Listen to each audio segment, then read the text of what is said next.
بسم اللہ الرحمن الرحیم۔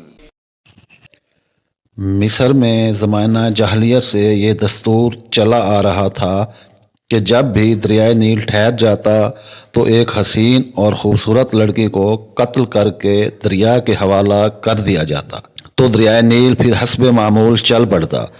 حضرت عمر رضی اللہ عنہ کے دور خلافت میں جب مصر فتح ہوا اور حضرت عمرو بن العاص وہاں کے گورنر مقرر ہوئے تو اس وقت بھی حسب معمول دریائے نیل کی روانی ختم ہو گئی اور وہ ٹھہر گیا۔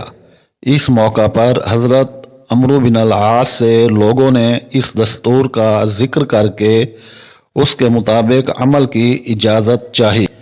حضرت عمرو بن العاص رضی اللہ عنہ نے فرمایا کہ یہ جاہلیت کی رسم ہے، ہم ایسا نہیں کریں گے، البتہ امیر المومنین حضرت عمر رضی اللہ سے میں مشورہ کروں گا۔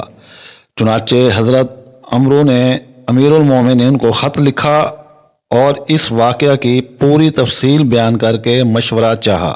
امیر المومنین حضرت عمر رضی اللہ عنہ نے اس کے جواب میں دریائے نیل کے نام ایک چٹھی روانہ فرمائی اور حضرت عمرو رضی اللہ عنہ کو لکھا کہ وہ چٹھی دریائے نیل میں ڈال دیں۔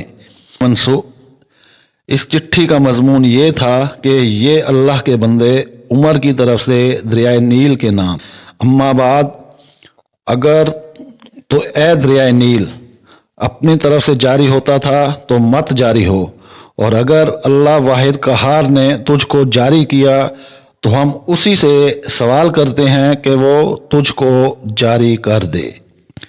حضرت عمرو بن العاص نے یہ چٹھی دریائے نیل میں ڈال دی۔ ڈالنا ہی تھا کہ دریائے نیل خوب تیزی کے ساتھ رواں ہو گیا۔ البدایہ والنہایہ۔